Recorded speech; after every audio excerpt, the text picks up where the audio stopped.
ಮಾನ್ಯ ಸಭಾಪತಿಯವರ ಅಲ್ಲ ಸಭಾಧ್ಯಕ್ಷರ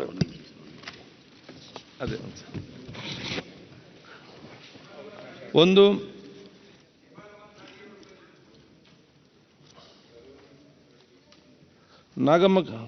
ಪ್ರಥಮ ನಾಗಮ್ಮ ಕೇಶವಮೂರ್ತಿ ವಿಧಾನಸಭೆಯ ಮಾಜಿ ಉಪಾಧ್ಯಕ್ಷರಾಗೂ ಮಾಜಿ ಸಚಿವರಾಗಿದ್ದ ನಾಗಮ್ಮ ಕೇಶವಮೂರ್ತಿ ಅವರು ದಿನಾಂಕ 2/7/1934 ಬೆಂಗಳೂರಿನಲ್ಲಿ ಜನಿಸಿದ್ದು BA ಪದವೀಧರರಾಗಿದ್ದು ಮಕ್ಕಳ ಶಿಕ್ಷಣದಲ್ಲಿ ಡಿಪ್ಲೊಮಾ ಪಡೆದಿದ್ದಾರೆ.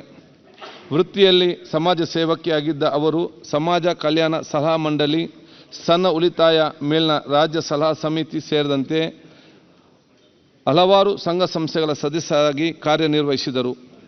1972ರಲ್ಲಿ ಪ್ರಥಮ ಬಾರಿಗೆ 5ನೇ ವಿಧಾನಸಭೆಯ ಪ್ರವೇಶಿಸಿದ ಅವರು 6ನೇ ಮತ್ತು 9ನೇ ವಿಧಾನಸಭೆಗೆ ಸದಸ್ಯರಾಗಿ ಆಯ್ಕೆಯಾಗಿದ್ದರು.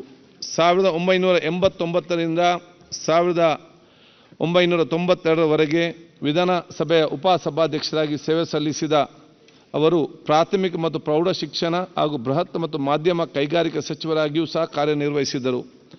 ಪ್ರಾಥಮಿಕ ಮತ್ತು ಪ್ರೌಢ ಶಿಕ್ಷಣ ಸಚಿವರಾಗಿ ಕಾರ್ಯನಿರ್ವಹಿಸಿದ ದಿನಗಳಲ್ಲಿ ಶಿಕ್ಷಣ ಕ್ಷೇತ್ರಕ್ಕೆ ಅಪಾರವಾದ ಕೊಡುಗೆ ನೀಡಿದ ಅವರು 1ರಿಂದ 4ನೇ ತರಗತಿವರೆಗೆ ಕನ್ನಡ ಮಾಧ್ಯಮವನ್ನು ಕಡ್ಡಾಯ ಮಾಡಿ ಗ್ರಾಮೀಣ ಭಾಗದಲ್ಲಿ ಪ್ರೌಢಶಾಲೆಗಳನ್ನು ರಚಿಸಲು ಶ್ರಮಿಸಿದ್ದರು.